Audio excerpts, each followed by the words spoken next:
What do dragons, juggling, and world building have in common? Are you wondering what chicken stacking is? Curious how an aspiring comedian turns into a New York Times bestselling author? Today we're talking with fantasy author Brandon Mull. Brandon gives us some insight into his writing career, what motivates him, and how his faith influences the stories he tells. This is All In, an LDS Living podcast where we ask the question, what does it really mean to be all in the gospel of Jesus Christ? I'm Erin Hallstrom, and I'm excited to talk to Brandon Mull, author of Fablehaven and the companion series, Dragonwatch.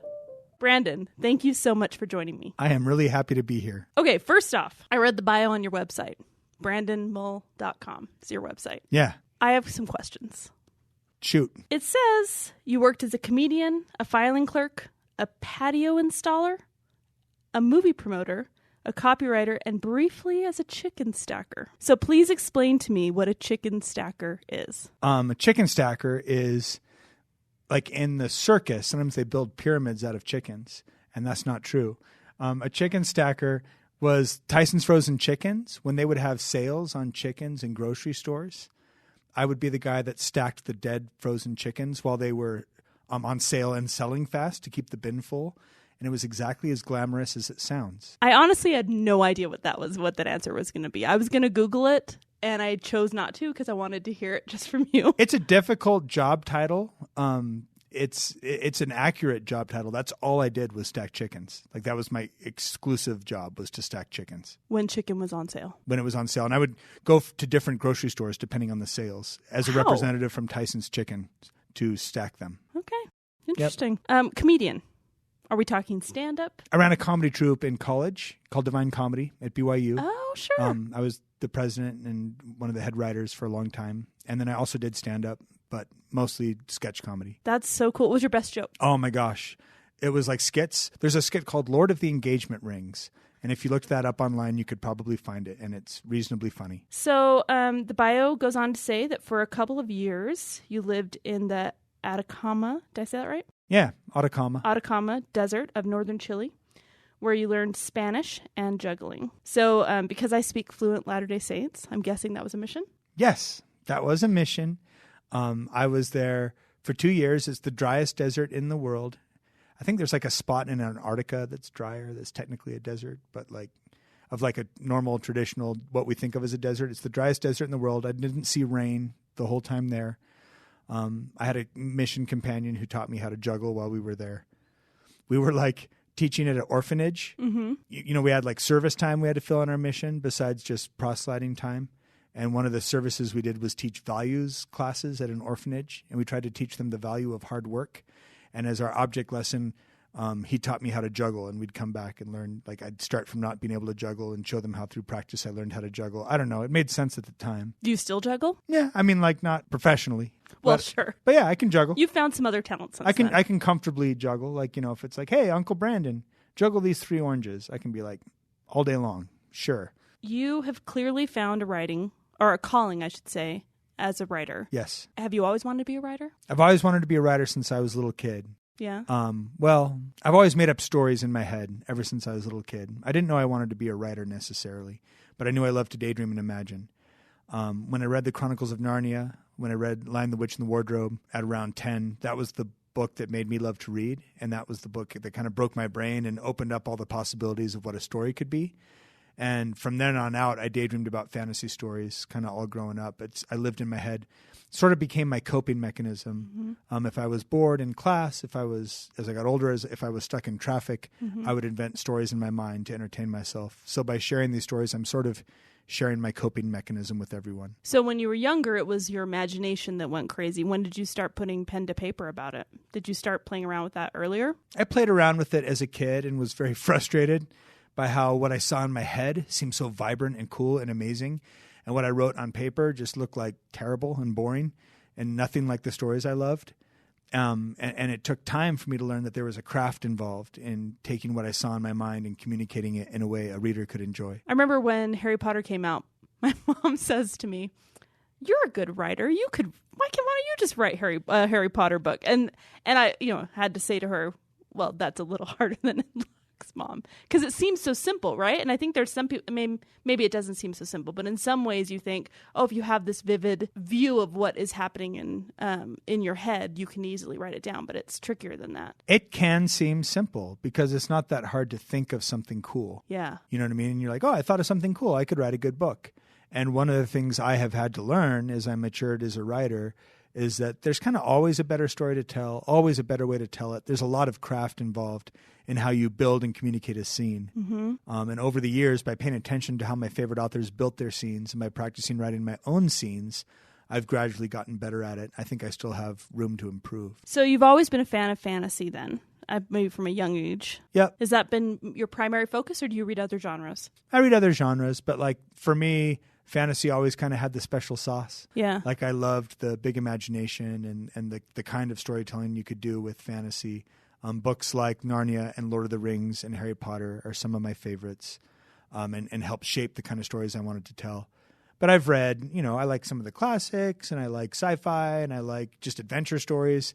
If I had to make a theme through the kind of stories I like, it probably would be adventure. Like I just want a big adventure when I read. Why do you think stories are important? Well, Stephen King has a fairly famous quote where he said, "Fiction is the truth inside the lie," which I think sums up a lot of the practical value of stories, which is that, through these made-up stories, we can say true things, right? Even with a made-up fantasy story, you can say true things about life or about all sorts of things. So there's some practical value there. Mm-hmm. If you wanted to do what's the most effective study of the human heart and mind, you could make a pretty good argument for good fiction is the most effective study of the human heart and mind.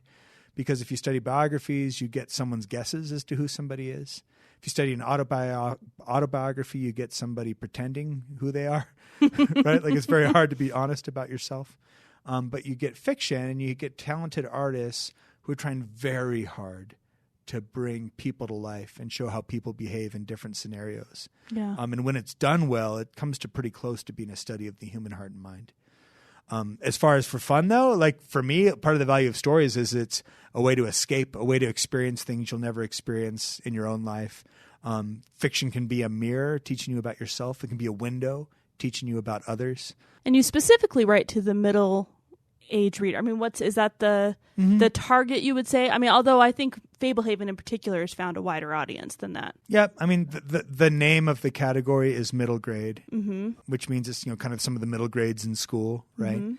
But a lot of middle grade, especially when it's done well, could fall into this category that I would call Harry Potter middle grade, because Harry Potter's technically middle grade. Mm-hmm. And Harry Potter middle grade, the kind of books I write, tend to be thicker than traditional middle grade. They're thicker, they're more complicated. It's telling a story that an adult could enjoy, but it's got a young main character. And that Harry Potter middle grade is one of the most broadly read categories in all of fiction. It gets read from 10 to 100. You know what I mean? Like it. Oh yeah. Anyone who's open to a good fantasy story and doesn't mind a young main character can connect to that category when it's done right. And not all middle grade is for adults, but mine is definitely the Harry Potter variety, where I get lots of adults, lots of teens who read my stuff along with 10-year-olds, 12-year-olds. Were you influenced by J.K. Rowling? I was heavily influenced by J.K. Rowling. If I had to pick the books that most influenced me, it was Lion, the Witch, and the Wardrobe, taught me how imaginative a story could be. Lord of the Rings taught me how realistic you could make a fantasy world feel.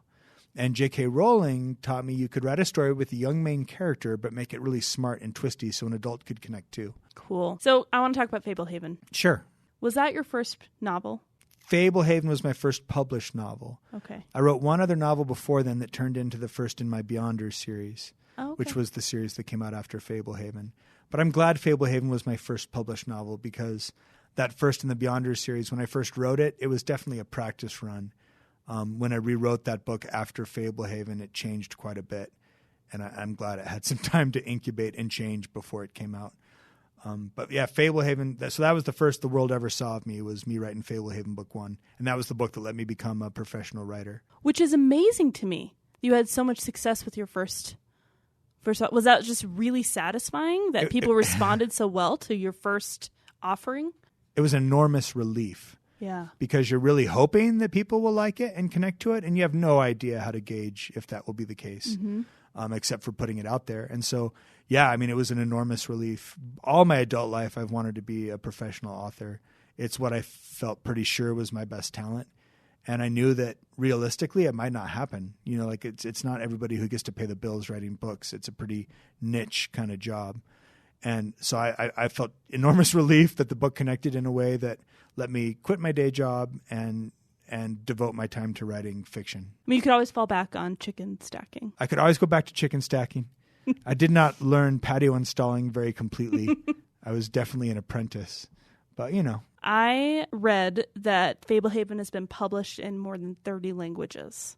That is true. What is that like to have people of different cultures who receive it? It's a fun thought experiment for me to realize there are people that I cannot communicate with verbally who have my stories and characters in their minds. One of the things that hit that home was I got invited to Poland.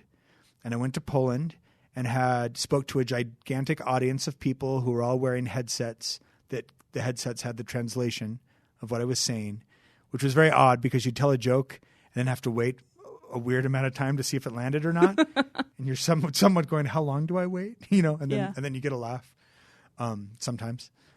And it had big signing lines and like people really came out. Like I didn't know what to expect. And I found out, it's like they're best-selling novels in Poland and very popular. And that was interesting and strange and cool, you know, to see that you could write a story. And, you know, hats off to the Polish translator because it takes a good translator to make that possible.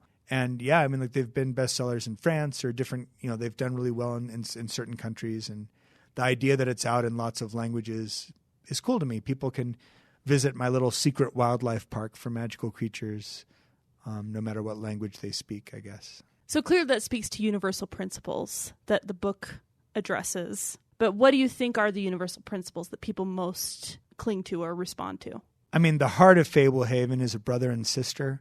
Yeah, you've got a brother, Seth, and a sister, Kendra. Their grandparents are the caretakers of these secret wildlife parks. The grandparents have a very love-hate relationship of whether they should introduce the kids to this dangerous place. They partly want someone to carry on operating these preserves. They also know that these preserves can be dangerous and deadly.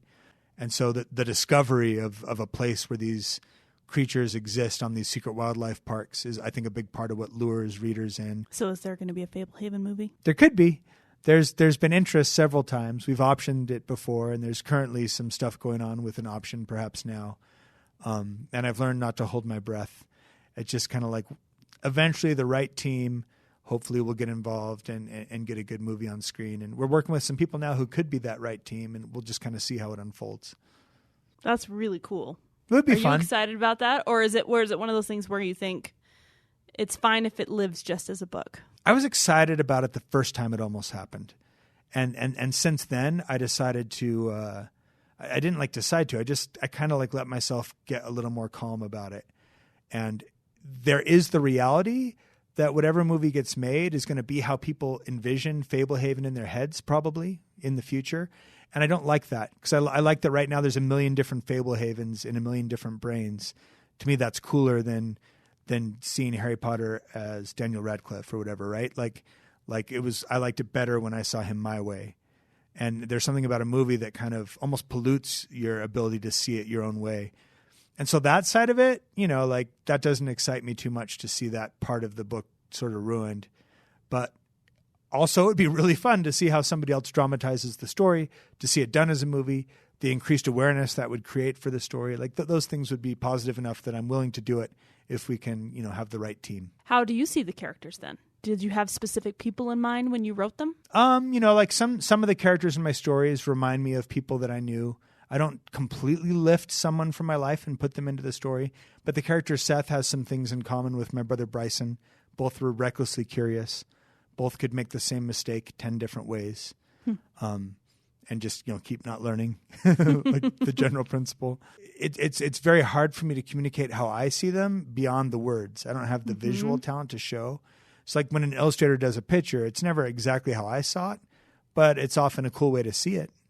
You know, and that's hopefully what the movie would be. Like, it's not going to be exactly how I see it, but hopefully it'll be a cool way to see it, right? Yeah, I kind of hope they redo the Harry Potter movies in like 10 years, and then it's something completely different. I think that would be really cool. Someone else's vision of that same movie. That could be really fun. For me, it's very like if I could, I would totally peek into everybody's minds and see their different Fablehavens, because I bet many of them would have come up with things that they visually see that are cooler than what I had in my own mind. Sure, Right? yeah. That happens all the time when my illustrator Brandon Dorman will show me a picture and they'll be like, "Is that how you saw it?" And I'd be like, "No, that's a little better than how I saw it." But I like it. I don't have the mind of an illustrator. Yeah. I didn't see like the satyr quite that vividly.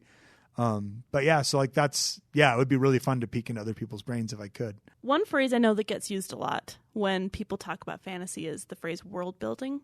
Yes. And I can't help but see parallels with that concept of world building with gospel principles, right? Creating worlds. So do you see those parallels? I mean, do you have a correlation between what you write and what you believe in that way? Yeah, I can see that. Like, I mean, I think we worship a God who is a creator, right?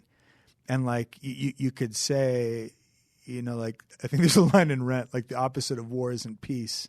The opposite of war is creation. Right. If and you can think of it that way. If war is destruction, then the opposite might be creation. Creation, yeah. And I know we worship a God who is a creator, and so anything creative seems to, in some way, kind of pay homage to that heritage, if that makes sense, right? Sure. Whenever we write a book, we're going to do world building. It's just creating a story world where our characters can live. The world building of a realistic novel, you might just be creating an illusion of a high school out of words, right? For me, for fantasy or sci-fi, that world building tends to be an exaggerated element of the story because sometimes we're changing the rules of reality. Mm-hmm. And I totally think about how, as I build story worlds, like, yeah, maybe someday, like like in the forever future, if you ever got to be have an opportunity to help create your own spirit family or your own worlds someday, like that would be. Like I'm having weird practice sessions or something, making up these crazy worlds. Like you have a little leg up on everyone else. That makes me wonder how much latitude we'll have. You know what I mean? Like let's talk about centaurs.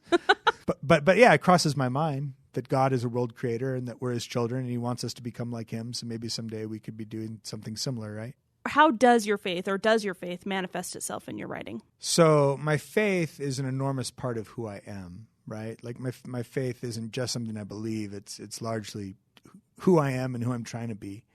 And so because of that, it influences my writing indirectly all the time. I don't write books that are overtly for or about, Latter-day Saints. Mm-hmm. But I do write books that have good principles in them and people grappling with right and wrong. And my idea of truth and my idea of right and wrong, which is informed by my faith, those things certainly can be found in my fiction. As I have conscientious characters face difficult problems, naturally you're going to have themes bubble up, and those themes are influenced by what I believe, I'm sure. A lot of readers will see elements, they'll point out elements that harmonize with gospel truth in my books, and I'm glad that they do and glad that they can. Do you have an example of a gospel principle? A simple one would be like in Fablehaven, Book 1. Kendra and Seth, our main characters, have to learn a lot about choice and consequences. They have to learn a lot about what happens as we break rules and how sometimes you can make the choice, but you can't always choose the consequence. And we see that play out in a variety of ways throughout that book and throughout the series.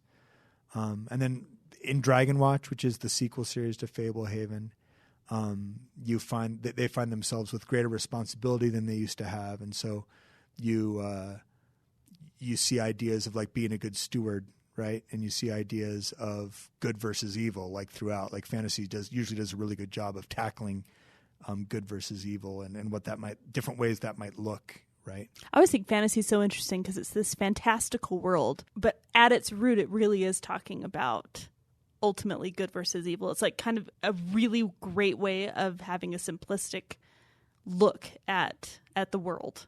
It gives us an exaggerated reality, right, where we can contemplate some real world things. Yeah. And that's a useful thing that fantasy does. It's neat because you can, in fantasy, because you can change the rules of reality and you can have creatures and monsters, you can sometimes create a reality that better emphasizes the points you're trying to make in the story than reality would emphasize those points.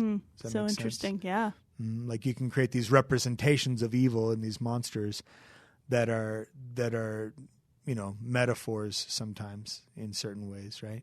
Has it been fun to revisit these characters when you're writing Dragonwatch? Dragonwatch features the same cast as Fablehaven, the same main characters. And so for me, it's like a blast. It's taken out some of my very favorite characters to write and being able to bring them back to life and tell new stories with them. I have a friend who sometimes says he feels like at the end of the book, no matter what happens, the characters are kind of dead because they don't get to live anymore. And there's no more story where we get to see them live. We don't get to spend more time with them. And so it was fun to make Dragonwatch. It's a 5-book sequel series to Fablehaven, essentially doubling, what Fablehaven was. Fablehaven was 5 books, and now Dragonwatch will be 5 books. And so it lets me let my characters live on stage for a lot longer and give them new challenges to try to overcome. Do you know how it ends? Yeah. You got it all planned out? I've got a lot of it planned out. I can't say I have every little detail, but I have a lot of the main events and the main things that happen. I daydream about my stories for a long time before I start writing them. One of the things I like in a series is if things happen in book 1 and book 2 that pay off in interesting ways later on in the series in book 4, book 5. And for me, that usually takes some planning and some forethought to have a complicated story that will, feel like it was deliberately told. I'm guessing in your writing, you learn things about people, maybe, as you're exploring how to write people and how to create people. I'm just wondering if you've learned anything about how God feels about us. Interesting. I'll give you this. I'll have to answer let me answer that question in a couple ways. Definitely, when I'm writing a story, it's a good exercise in empathy because I have to write those characters well. I have to try to understand how they're thinking and feeling, and it puts me outside myself. Sometimes by putting myself outside myself, I will learn things I might not have learned without trying to think in someone else's brain. I had a character named Warren who would take risks, but calculated risks. And he said, luck tends to disappear if you lean on it. And looking through his eyes, I was able to see that, though looking through my own eyes, I don't think I would have ever seen it. Or I had a character named the Sphinx who was semi-immortal. And he had been laying plans for a long time, and he had the thought that patience mimics the power of infinity. And that was a thought I might not have had if I hadn't put on immortal shoes, right? Yeah. Now, as to understanding how much God loves us or how God sees us, for me, that's come more from my life than from my writings. But I can say that I strongly feel that God loves us and sees us. In fact, I feel like God knows me better than I know myself. He knows my present self. He can see my future self, which I don't know. He can see my past self, elements of my past self that I've forgotten or that is before I can remember. And so I think about how well he knows me and I know that he loves me. And when I remember those things, it makes me want to trust him so much. Trust him to guide me. He knows what it looks like. If I'm going to heaven, he knows what that looks like, and he knows how I can get there. When I think about him sending his son to die for us, that witnesses of his love. Almost maybe thinking of that gospel story like a story, right? I know, when I think of the story of Abraham, and when I look at Abraham, I remember thinking that sacrifice, being asked to sacrifice his son, seems like maybe the hardest thing I could think of in scriptures, except maybe for what the Savior did. And I would sometimes listen to that story and be like, goodness, how did he do that, for one, and why would it be asked of him, for two, right? And I remember when I had the aha moment of, oh yeah, but Abraham didn't have to drop the knife. But there was one person who did have to drop the knife in scriptures, and that was our Heavenly Father, right? He didn't just almost sacrifice his son. He had to carry it through. And when I think of it in those terms, it increases the power of scriptures like, for God so loved the world that he gave his only begotten son, right? Like, let his beloved firstborn suffer and die for the rest of us. That's like, okay, he loves us a lot. Yeah. So you're a father. I am. 4 kids, correct? 4 kids. So is it tricky to balance your writing, your church service, It's one of the hardest things I do. And this is true for a lot of adults, right? Like, I mean, we're anyone who's a parent, anyone who's just an adult, there's things to balance in life, right? Like you're trying to balance work, you're trying to balance relationships, you're trying to balance family. For me, it's writing is the kind of job that can be absolutely all-consuming. It will take as much time as you're willing to give it. Like the way I've been successful in publishing, and that means publishers will take whatever I write, which means however much I care to write, I can sell it and share it, which is so satisfying, and I can make money from it, which helps the practical side of life, like the not starving part. And so it was tricky. I think I've erred in the past sometimes on letting, if you'd ever told me to write down your priorities, I would say, God and family are top of my list. And I meant that. I'm not sure I was living it my whole life. I think there's been times when I let, in all practical terms, writing became the top of that list. And that's something that, I've had to learn and adjust. And I'm not sure there is a perfect balance, but I'm always striving for some balance there. So our podcast is called All In, which is a phrase that means different things to different people. Yeah. And specifically in a gospel context, what does all in mean to you? All in speaks to consecration. And when I say consecration, I don't just mean like the law of consecration from the old church of, like United Order kind of stuff. I mean consecrating yourself to the gospel and to the Savior. If I was going to define what all in means to me, I would say it means you've decided that you're going to serve God no matter what. And how would I articulate that? There is nothing you can take from me and nothing you can withhold from me that will make me stop serving you. And there's nothing you can ask of me that I won't try my best to do, that I won't strive to do. Recognizing that my capacity is limited, but trying to let my desire be completely there. And that's a really hard place to be. I've gone through some things in my life, and sometimes when hard things happen, there's a reaction to say, well, because this happened, God must not love me, or because this happened, I'm out, forget it, and it's interesting because that cuts us off from the source of healing right when we most need it. And for some reason, it's a human reflex. I feel like being all in, if we can reach this state of consecration where we're fully committed, even though we're imperfect and we lack the capacity to be perfect, we can be fully committed to trying, right? Where I'll never leave. And everything it's sort of like everything is pre-obeyed and everything is pre-sacrificed. Like you ask it, it's already, I don't have to sacrifice it. It's pre-sacrificed it. I'm all in. I'm consecrated, right?